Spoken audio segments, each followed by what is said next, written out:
मेरे भाइयों, ये जो हमारे बदन में गिल्टियां बनती हैं, सबसे पहले उस सबब को दूर करो जिसकी वजह से गिल्टियां बनती हैं। और गिल्टियां बनती हैं मेरे भाइयों खून के गाढ़ा होने के पीछे, और उसके लिए मैंने आपको 5 चीजें बताई हैं। मिट्टी के बर्तन लाओ, सरसों के तेल में खाना पकाओ, चीनी की जगह गुड़, पत्थर वाला नमक, इससे गिल्टियां रुक जाएंगी। और जो पहले से बनी हुई हैं उसके लिए बेहतरीन 4 दवाइयां इस्तेमाल करो।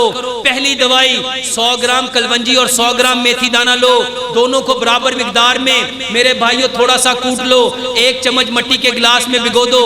ये कलवंजी और मेथी दाना 100 बीमारियों से ज्यादा का इलाज है, क्योंकि प्यारे पैगंबर जनाबे मोहम्मद सल्लल्लाहु अलैहि वसल्लम ने फरमाया इस काले दाने में मौत के अलावा हर बीमारी की शिफा है। और अल्हम्दुलिल्लाह ये मैं अपने हर मरीज को देता हूँ। मेरे भाइयों, ये जो गिल्टियाँ हैं इसका बेहतरीन इलाज है कलवंजी और मेथी दाने का पानी पियो।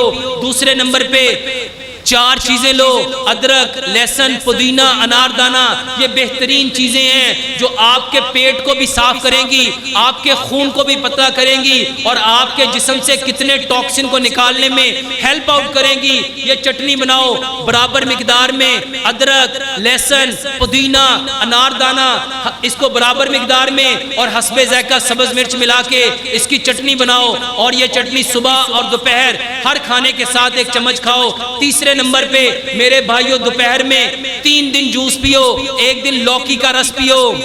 और इस नियत से पीना है कि प्यारे पैगंबर जनाबे मोहम्मद सल्लल्लाहु अलैहि वसल्लम की पसंदीदा सब्जी कौन सी थी?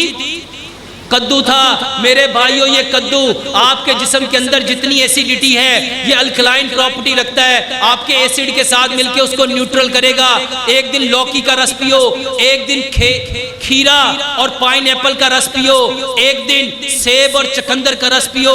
ये आपके खून को साफ भी करेंगे, आपके खून को पतला भी करेंगे और जो गिल्टियां बन चुकी हैं मेरे भाइयों उसको डिसॉल्व भी करेंगे। और चौथे नंबर पे दूध में बराबर मिकदार में हल्दी और दालचीनी लो, 1 चाय का चम्मच दूध के अंदर डालो, उसको अच्छी तरह पकाओ। 1 गिलास जब पौना रह जाए उसको उतारो, उसमें शहद या गुड़ मिलाओ, रात सोने से पहले वो पियो।